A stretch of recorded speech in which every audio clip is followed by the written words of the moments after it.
दोस्तों, मैं शिव कुमार साहू आपके अपने चैनल में स्वागत करता हूं। आज हम देखने वाले हैं क्लास 6 का जो यूनिट 1 है गणित में पैटर्न। ठीक है, इसके अंतर्गत क्या क्या होने वाला है आज हम जानने वाले हैं। सबसे पहले यहाँ पर दिया दोस्तों, गणित क्या है। तो गणित सामान्यतः हम जो है हमारे आसपास दैनिक जीवन में विभिन्न जो घटनाएं देखते हैं या उपयोग करते हैं, जिसमें हम गतिविधियों में शामिल होते हैं, उसमें कहीं ना कहीं गणित का वह शामिल होता है। जैसे यहाँ पर दिया है, हमारे आसपास प्रकृति में हमारे चारों ओर हमारे घरों और विद्यालयों में सूर्य, चंद्रमा और तारों की गति में विद्यमान होते हैं। इस प्रकार से विभिन्न जो गतिविधियाँ हैं हमारे जीवन की, उसमें गणित जो है निहित होती है। जैसे यहाँ पर पूछा गया है, गणित ने किस प्रकार मानव को आगे बढ़ाने के लिए प्रेरित करने में सहायता की है। जैसे उदाहरण दिया, देखिए दोस्तों यहाँ पर, जैसे पुलों है, घरों है या अन्य जटिल भवनों को निर्माण करना, TV, mobile phone, computer, cycle, रेलगाड़ी, कारों, वायुयानों और कैलेंडरों, घड़ियों इत्यादि को बनाना सम्मिलित है। इन सभी में गणित का उपयोग कहीं ना कहीं हुआ है। ठीक है दोस्तों, तो वैसे ही यहाँ पर हम देख लेते हैं अब संख्याओं में पैटर्न क्या होता है। यहाँ पर जो दिया है इसको महत्वपूर्ण है, इसको याद रखना है आपको। गणित की वह शाखा जिसमें पूर्ण संख्याओं के पैटर्नों का अध्ययन किया जाता है संख्या सिद्धांत कहलाती है। ठीक है, अगर पूछा जाता है संख्या सिद्धांत क्या है, तो यहाँ पर लिखेंगे गणित की वह शाखा जिसमें पूर्ण संख्याओं की पैटर्नों का अध्ययन किया जाता है संख्या सिद्धांत कहलाती है। अब यहाँ पर जो दिया है देखेंगे, यहाँ पर संख्या अनुक्रमों के उदाहरण। ठीक है, इसमें किस प्रकार से घटनाएं हो रही है, क्या कुछ समझ में आ रहा है, इसको हमको समझने का प्रयास करना है। जैसे यहाँ पर दिया दोस्तों, एक एक एक एक इस प्रकार से दिया है। आप सभी संख्या के एक है, तो इसको हम क्या बोल सकते हैं, सभी एक। ठीक है, सभी एक बोलेंगे क्योंकि सभी संख्या क्या एक है। ठीक है दोस्तों, अब यहाँ पर देखेंगे एक के बाद 2 3 4 5 6 इस प्रकार से क्रम से संख्याएं आगे बढ़ रही है। अर्थात यहाँ जो किस में उपयोग होता है, गिनती में। तो ये जो संख्याएं क्या है दोस्तों, गिनती की संख्याएं हैं, इसलिए इसको हम बोलेंगे गणन संख्याएं। ठीक है, अब यहाँ पर देखें दोस्तों, जैसे 1 के बाद 3, 3 के बाद 5 है, 5 के बाद 7 है। ये क्या है, हम इसको देख पा रहे हैं, यह जो संख्या क्या है, विषम संख्या है। ठीक है, और विषम संख्या क्या होती है, ऐसी संख्या है जिसका जोड़ी नहीं बनता। ठीक है, यदि हम इसको दो दो में डिवाइड करें तो जोड़ी नहीं बनता, तो इसको हम बोलेंगे विषम संख्या।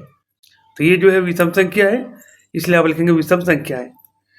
उसी की अब देखेंगे आगे, 2 4 6 8 10 12 14। अब इसको अगर हम देखें तो यहाँ पर सभी क्या कर रहे हैं, दो दो का जोड़ी बन रहा है। ठीक है, दो दो का जोड़ी बन रहा है, अर्थात यह क्या कहलाएगी, सम संख्या है। ठीक है दोस्तों, ये क्या कहलाएगी, सम संख्या है, सम संख्या है ना। अब आगे देखेंगे यहाँ पर 1 3 6 10 15 21 28। यहाँ पर क्या हो रहा है, इसको नाम दिया गया है त्रिभुजाकार संख्या है। अब त्रिभुजाकार संख्या कैसे हो गई, यदि हम इनको बिंदु के रूप में दर्शाएं। ठीक है दोस्तों, बिंदु के रूप में आगे हम देखने वाले हैं किस प्रकार से इसको आप जो है दर्शाने वाले हैं, ये हम आगे देखेंगे सीखेंगे। जैसे हम देख लेते हैं दोस्तों, जैसे यहाँ पर दिया है 1 से लेकर के जहाँ पर जो आगे 3 6, यदि इसको हम त्रिभुज के रूप में दर्शाएं, जैसे 1 है तो एक संख्या इस प्रकार से हो जाएगा, 3 है तो 1 2 3। अगर हम 6 को देखें तो 1 2 3 4 5 6, जिसको इस प्रकार से त्रिभुज बनाए तो त्रिभुज बना है दोस्तों, है ना। तो यह जो संख्याएं हैं इस सब क्या बना है, त्रिभुज। जैसे कि 10 को देखेंगे तो 1 2 3 4 5 6 7 8 9 10, इस प्रकार से बनेगा। जिसको हम इस प्रकार त्रिभुज बनाएं तो त्रिभुज बन जाता है, इसीलिए इसको क्या बोला गया दोस्तों, त्रिभुजाकार संख्या है। क्या बोला गया इसको, त्रिभुजाकार संख्या, क्योंकि इन संख्याओं को यदि हम बिंदु के रूप में इस प्रकार से जमाएं तो त्रिभुज का आकार बन जाता है, इसलिए इसको क्या बोला गया, त्रिभुजाकार संख्या है। ठीक है, आगे देख लेते हैं, आगे क्या दिया है दोस्तों।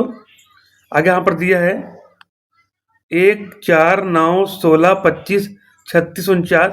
आगे हम बढ़ाते जाएंगे तो 64 इस प्रकार से आ जाएगा। तो ये सब कहलाती है वर्ग संख्या है। ठीक है, जिसको हम आगे बढ़ाएं तो 1 4 9 16 25 36 49, ठीक है, और 64 81 इस प्रकार से आ जाएगा। तो ये संख्या कहलाती है वर्ग संख्या है।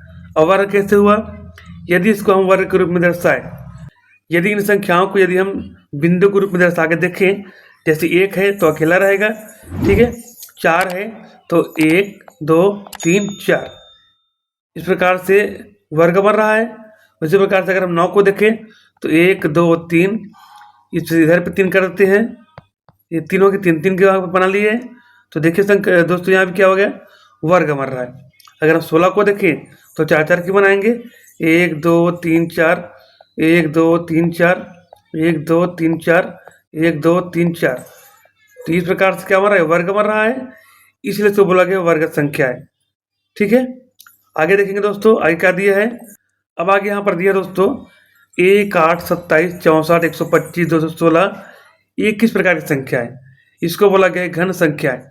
कैसे बने घन संख्या, ये जो है यदि इसको हम जो घन होता है जिस प्रकार से पासा देखे हो, उसी प्रकार से यदि हम इसको एक के ऊपर एक जमा के रखें बिंदु को, तो एक घनाकार आकृति बन जाता है। ठीक है, या फिर हम ये बोल सकते हैं कि घात 3 वाली संख्या। ठीक है, यदि इसको हम बोले तो घात 2 वाली संख्या बन जाएगी, और ये जो है घात 3 की संख्या है। जैसे यदि हम देखते हैं एक को यदि हम देखते हैं तो एक का अगर हम घात 3 कर सकते हैं तो 3 ही आएगा। ठीक है, यदि 2 का घात 3 करें तो 8 आएगा, 3 का घात 3 करें तो 27 आएगा, और 4 का घात 3 करें तो 64 आएगा। इस प्रकार से हम देख पा रहे हैं जिन संख्याओं की घात 3 करके निकाला गया है वो घन संख्याएं बन जाती है। ठीक है दोस्तों, आगे देख लेते क्या दिया है आगे में। अब आगे यहाँ पर दिया है 1 2 3 4 8 13 21, इसको नाम दिया गया दोस्तों विराहांक संख्याएं, अर्थात विराहांक संख्याएं कैसे होती है, इसमें क्या हो रहा है, इसका जो पैटर्न है दोस्तों क्या है, आगे की जो दी गई संख्याएं हैं यदि इसको हम जोड़ते जाएं तो जो संख्या है वो लास्ट में उतना प्राप्त हो जाता है। जैसे यहाँ पर देखेंगे 1 है तो 1 अकेला रहेगा, ठीक है, 1 सभी शामिल है। यदि हम 1 में 1 को जोड़ें तो यहाँ हो जाएगा 2, हो गया दोस्तों। यदि हम 2 और 1 को जोड़ें तो प्राप्त हो जाता है 3। यदि हम 3 और 2 को जोड़ें तो हो जाएगा 5। यदि हम 5 और 3 को जोड़ें तो हो जाएगा 8। यदि हम 8 और 5 को जोड़ें तो बन जाएगा 13। 13 और 8 को जोड़ेंगे तो बन जाएगा 21। इसका मतलब क्या हुआ, आगे की 2 संख्याओं को जोड़ने के बाद जो संख्या यहाँ पर प्राप्त हो रही है ना, इस प्रकार से जो अनुक्रम है उसको हम बोलेंगे विराहांक संख्याएं। ठीक है, उसी प्रकार से यहाँ पर और दिया है 1 2 4 8 16 32 64, 2 की घातें हैं। ठीक है, यदि हम 2 घात वाली संख्या निकालें तो यहाँ पर बन जाएगा, जैसा पहले यहाँ पर संख्या दिया है 1 दिया है ना, तो यदि हम सभी को देखें 2 की घात, इसमें यदि 2 की घात यदि हम शून्य करते हैं तो उसका मतलब होता है 1। ठीक है, याद रखेंगे किसी भी संख्या का घात यदि 0 है तो उसका मान हमेशा 1 होता है। तो पहला वाला आ गया। दूसरा में 2 की घात 1 करते हैं तो 2 प्राप्त होगा, 2 की घात 2 करेंगे तो 4 प्राप्त होगा। ठीक है दोस्तों, यदि हम 2 की घात 3 करेंगे तो हमको 8 प्राप्त होगा, 2 की घात 4 करेंगे तो हमको 16 प्राप्त होगा। ठीक है, 2 की घात 5 करेंगे तो हमको 32 प्राप्त होगा। इस प्रकार से हम देख पा रहे हैं 2 की घात। ठीक है, ये सभी क्या है, 2 की घातें हैं। 2 के जैसे 2 घात 1 2 घात 2 2 घात 3 4 5 प्रकार से बना है ना, तो 2 की घात वाली संख्याएं बन गई। उसी प्रकार से अगर इसको हम देखें तो एक आ गया आपके 3 की घात। यहाँ सामने में दिया है 1 दिया है, हमको देख रहे 3 की घात निकालना है। तो यदि हम 3 की घात शून्य करें तो प्राप्त हो जाएगा 1। 3 की घात 1 करें तो प्राप्त होगा 3। 3 की घात 2 करें तो प्राप्त होगा 9। 3 की घात 3 करें तो प्राप्त हो जाएगा हमको 27। इस प्रकार से पैटर्न बना है। यदि हम 3 की घात 4 करें तो प्राप्त हो जाएगा हमको 81। ठीक है दोस्तों, यदि 3 की घात हम 5 करते हैं तो प्राप्त हो जाएगा 243। 3 की घात यदि हम 6 करते हैं तो हमको प्राप्त हो जाएगा 729। इस प्रकार से संख्याएं जो है इस प्रकार से बनाएं। आगे हम निकालेंगे 3 की घात 7 3 की घात 8, तो आगे की संख्या जो हमको प्राप्त होता जाएगा, है ना। तो यह जो संख्या है 3 की घात है। तो यहाँ पर जितने भी संख्याएं हमको उदाहरण के रूप में दिया है, इसको हम पैटर्न को समझ गए हैं कि किस प्रकार से संख्याएं होती हैं। इसको देख लेते हैं आगे चित्रात्मक रूप में किस प्रकार से दर्शाया गया है। जैसे देखेंगे दोस्तों, यहाँ पर दिया है, सबसे पहले हमने देखा था सभी संख्याएं जो 1 है, तो यहाँ पर 1 के लिए 1 बिंदु 1 के लिए 1 बिंदु, इस प्रकार से एक एक एक एक एक इस प्रकार से है, तो सभी जो है एक हो गया। ठीक है, उसके बाद गणने वाली संख्या है, अर्थात गिनते हैं, गिनती में जो संख्याएं हम उपयोग करते हैं, एक संख्या के लिए एक, दो बिंदु के लिए दो, तीन बिंदु के लिए तीन, चार बिंदु के लिए चार, पाँच के लिए पाँच, छः के लिए छः, इस प्रकार से आगे बढ़ते जाएगा। इसको हम बोलेंगे गणन संख्या अर्थात गिनती की संख्या है। अब उसके बाद यहाँ पर दिया दोस्तों विषम संख्या है। विषम संख्या क्या होती है? जिन संख्याओं की दो दो की जोड़ी बनाने पर नहीं बनता। अब यहाँ पर देखेंगे एक है, तो क्या एक का जोड़ी बन पा रहा है? देखिए नहीं बन पा रहा है, विषम संख्या होगा। तीन है, तो तीन को यदि हम दो दो की जोड़ी के रूप में लिखे तो यहाँ पर एक का जोड़ी फिर से नहीं बन पाएगा, तो यह विषम संख्या होगी। पाँच को यदि हम दो दो की जोड़ी बनाएं तो दो दो, और इसका तो नहीं बन पा रहा है, तो विषम संख्या होगी। सात को भी यदि हम दो दो की जोड़ी के रूप में लिखते हैं तो देखिए जोड़ी नहीं बन पा रहा है। नौ को भी लिखते हैं तो दो की जोड़ी नहीं बन पा रहा है। इस प्रकार से क्या लगी, यहाँ जो है विषम संख्या है, क्योंकि जोड़ी जो है नहीं बन पा रहा दो दो का। यदि हम सम संख्या को देखेंगे तो सभी का जोड़ी यहाँ पर बना है। देखिए दो के लिए दो का जोड़ी, दो दो का जोड़ी, यहाँ पर दो दो का जोड़ी, यहाँ पर दो दो का जोड़ी, पूरा कंप्लीट है। इसका मतलब क्या है? ये सम संख्या है। अब आगे हमने देखा था त्रिभुजाकार संख्या है, जिसको मैंने आपको बताया था कि वह संख्या है जिसको यदि हम त्रिभुज के रूप में पैटर्न के रूप में जमाएं तो त्रिभुज संख्या है, तो त्रिभुज की आकृति बनती है। जैसे यहाँ पर देखेंगे तो एक है, एक अकेला हो जाएगा। तीन को यदि हम इस प्रकार से जमाते हैं तो देखिए त्रिभुज बन गया है। यदि हम छः के लिए करते हैं तो यहाँ पर भी त्रिभुज बन गया, देख लीजिए। यदि हम यहाँ पर देख पा रहे हैं तीन है तो देखिए इस प्रकार से त्रिभुज बन गया। छः को भी देख पा रहे इस प्रकार से त्रिभुज बन गया, है ना। 10 के लिए भी देखें त्रिभुज बन गया इस प्रकार से। 15 के लिए भी जोड़ी बन इस प्रकार से त्रिभुज बन गया। इस प्रकार से क्या हो रहा है दोस्तों, यदि इसको हम सही रूप से पैटर्न को समझें तो यहाँ पर एक और तीन के बीच में दो होती है, अर्थात एक संख्या मिसिंग है। उसी प्रकार से तीन के बीच में यहाँ पर 4 5 6 दो संख्या मिसिंग है, 6 आ गया है, अर्थात 4 और 5 मिसिंग है। उसी प्रकार से आगे देखेंगे 6 के बाद 7 8 और 9 तीन संख्या, ठीक है। एक संख्या, दो संख्या, तीन संख्या। यहाँ पर चार संख्या जो है छोड़ के बनाएंगे, जैसे कि 10 के बाद 11 12 13 14। फिर उसके बाद क्या दिया दोस्तों, यहाँ पर 15 दिया है, अर्थात यहाँ पर 4 का अंतर है, ठीक है। यहाँ पर 1 का अंतर, 2 का अंतर, 3 का अंतर, 4 का अंतर। अब आगे अगर हम बढ़ाएंगे तो यहाँ पर आएगा 5 का अंतर। मतलब यदि हम 15 के बाद 16 को छोड़े, 17 को छोड़े, 18 को छोड़े, 19 को छोड़े, 20 को छोड़े, 5 का अंतर हो जाएगा, तो अगला जो संख्या प्राप्त होगा 21 होगा, ठीक है दोस्तों। यदि 21 को हम जमा दें त्रिभुज के रूप में, इस प्रकार से जमाएंगे तो फिर त्रिभुज बन जाएगा। ये जो वर्ग संख्या है जिसको इस प्रकार से वर्गाकार के रूप में जमाया गया, देख पा रहे हैं। जैसे यहाँ पर 1 है, 4 है, यहाँ देखेंगे तो ये वर्ग बन जाएगा। ये 9 है तो इधर से भी 3, इधर से भी 3 हो गया। हम जानते हैं वर्ग संख्या क्या होती है, ऐसी आकृति जिसकी लंबाई और चौड़ाई बराबर होती है उसको हम वर्ग बोलते हैं। तो देख पा रहे हैं दोस्तों, इधर से भी 3, इधर से भी 3, दोनों बराबर हुआ। इधर से भी 2, इधर से भी 2, इसी प्रकार इधर से भी 4, इधर से भी 4, है ना। तो वर्ग संख्या बन गया। और इधर से भी 5, इधर से भी 5, इस प्रकार से वर्गाकृति के रूप में यहाँ पर जम जाएगा। आगे दिया है 16 है, 16 को देख पा रहे हैं दोस्तों। आगे दिया है, देख पा रहे हैं घन संख्या है, इस प्रकार से हम घन के रूप में जमाएं। जैसे 1 है तो 1 जो है छोटा सा पासा बन गया। उसी को यदि हम आगे और दर्शाएं तो यहाँ पर 8 की संख्या दिया है, 8 को यदि हम घन के रूप में बनाए तो इस प्रकार से बन जाएगा। देखिए अर्थात लंबाई, चौड़ाई और ऊंचाई जो है बराबर होती है, उसे हम बोलेंगे घन। इसमें देखेंगे यदि हम सभी तरफ देखते हैं तो 3 की लंबाई, 3 की चौड़ाई, 3 की ऊंचाई, है ना। सब तरफ 3 संख्या यहाँ पर दिया है। अगर इसको 64 को देखें तो यहाँ पर जो है 4 की लंबाई है, 4 की चौड़ाई है और 4 की ऊंचाई है, तो बन गए 64, ठीक है। 4 4 4 गुना करेंगे हम तो 4 चौक 16 चौके 64। यदि इसको हम देखें 125 को तो 5 की लंबाई, 5 की चौड़ाई और 5 की ऊंचाई, इस प्रकार से क्यूब को जमाने पर घन संख्याएं प्राप्त हो रही है। अब आगे दिया दोस्तों, आइए पता लगाएं, ठीक है। इनको हमको बनाने का प्रयास करना है, समझने का प्रयास करना है। जैसे पहले यहाँ पर दिया है, सारणी 2 में दिए गए अनुक्रमों को चित्रात्मक रूप में दर्शाने के लिए अपनी नोटबुक में प्रतिलिपि बनाकर प्रत्येक अनुक्रम के लिए अगला चित्र बनाइए। मैंने हमने यहाँ पर जो सारणी 2 में दिखे हैं चित्र, इसके लिए अगला पैटर्न किस प्रकार से बनेगा उसको आपको बनाना है। जैसे हम यहाँ पर बना के देख लेते हैं। यदि हम पहले के लिए बनाएं तो जो है सभी एक है, तो एक बिंदु इस प्रकार से बन जाएगा। ठीक है दोस्तों। अब गणन संख्या बनाएंगे आगे जो है तो 6 आएगा, तो यहाँ पर जो है 6 बिंदु आपको ले लेना है। अगला जो है पैटर्न बन जाएगा। उसी प्रकार से विषम संख्या को देखेंगे तो 9 के बाद विषम संख्या कितना हो जाएगा, यहाँ पर 11 आएगा।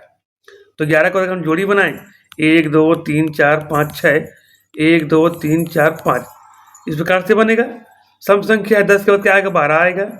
तो 1 2 3 4 5 6, 1 2 3 4 5 6 जोड़ी बन गया। इस प्रकार से बना सकते हैं। अगले यहाँ पर जो त्रिभुज की संख्या दी है, तो त्रिभुज संख्या के लिए क्या बोला था मैं, अगला बताया था मैं 15 के बाद क्या आएगा, 21 आएगा। तो यदि हम 21 को लिखें, यहाँ पर लिख देते हैं मान लो 21। जैसे हमने मान लो 21 का बनाना है तो पहले हम एक बिंदु बनाएंगे, फिर आगे 2 बिंदु करोगे, फिर आगे जो है 3 बिंदु करोगे। ठीक है दोस्तों। फिर आगे जो है अब 4 बिंदु हो जाएगा। इस प्रकार से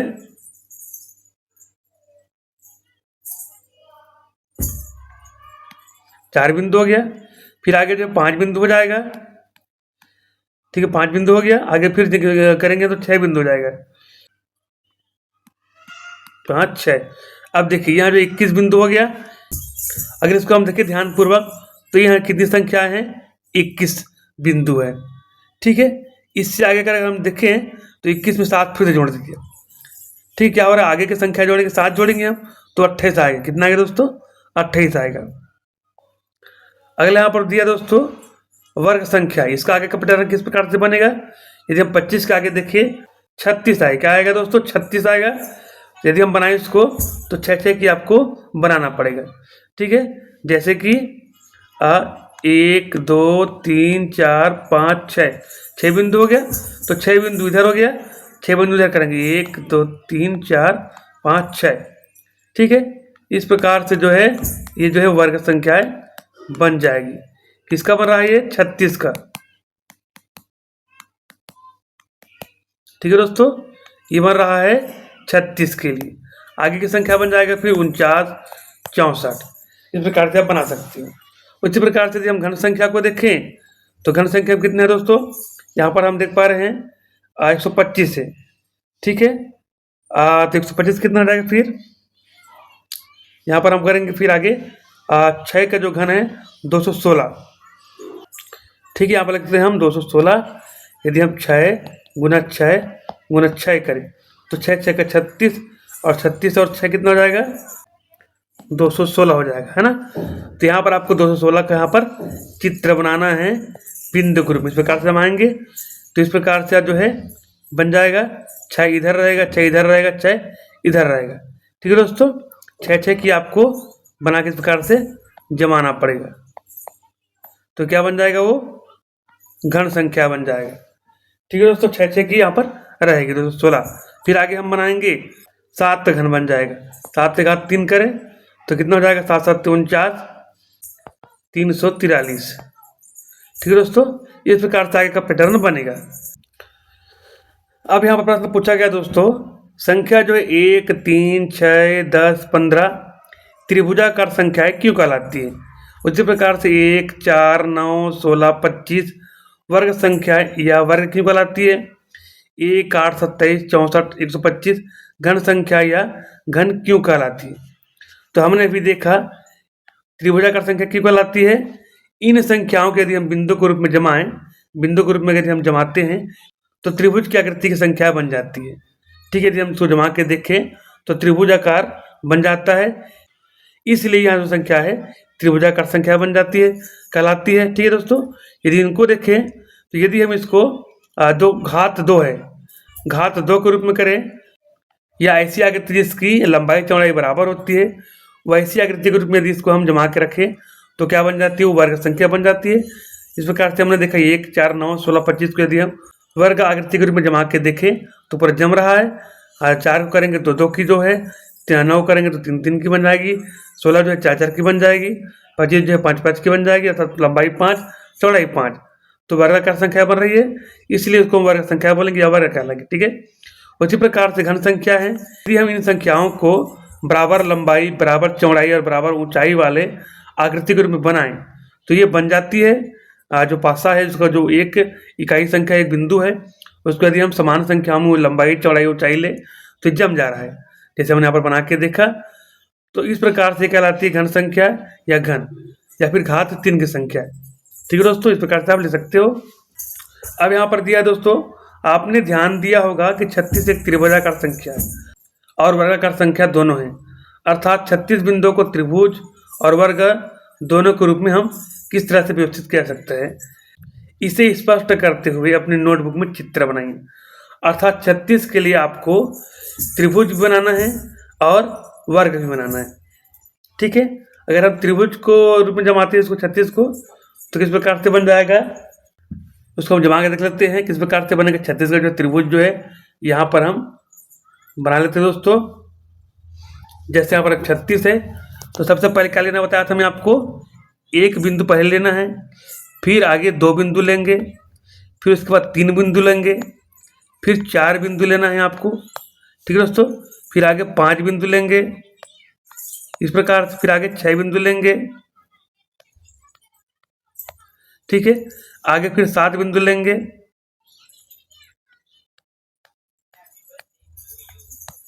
7 बिंदु हो गए लास्ट में। उसी प्रकार से आगे हम लिखेंगे 8 का, तो 1 2 3 4 5 6 7 और ये 8। ठीक है दोस्तों, पहले यहाँ पर 1 का हुआ, फिर 2 का, फिर 3 का, फिर 4 का, 5 का, 6 का, 7 का, भी 8 का। ठीक है, यदि इसको हम पूरा जोड़ते हैं तो हमको प्राप्त हो जाएगा 36। ठीक है दोस्तों, इस प्रकार से देखिए त्रिभुज जो है बन रहा है। इस प्रकार से त्रिभुजाकार संख्याएं हैं, आप इस प्रकार से बना सकते हो। यदि इसको हम वर्ग के रूप में जमाते हैं तो कैसे हम वर्ग के रूप में वर्गाकार बनाएंगे, तो यदि हम 6 1 2 3 4 5 6 की लंबाई लेंगे और 6 की चौड़ाई लेना है। ठीक है दोस्तों, अब इसको हम जमा देते इस प्रकार से हम बनाते हैं तो हो जाएगा वर्ग संख्या इस प्रकार से बनती है, वर्गाकार आकृति। ठीक है, इस प्रकार देख पा रहे हैं 6 की लंबाई 6 की चौड़ाई। ठीक है, वर्गाकार आकृति इस प्रकार से बन गया। तो ये जो है 36 जो है दोनों हैं, त्रिभुज भी है और वर्ग भी है, ध्यान देंगे दोस्तों। ठीक है ना, चलिए आगे देख लेते हैं।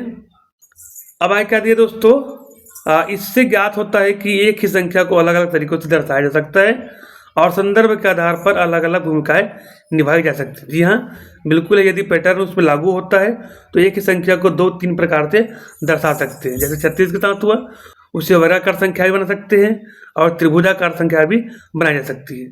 ठीक है, जैसे यदि आप जो 10 पे ध्यान देते हैं, 10 संख्या जो है, जैसे 10 है तो 10 जो है सम संख्या भी कहलाएगी। ठीक है, सम संख्या भी है और त्रिभुजाकार संख्या भी है ना।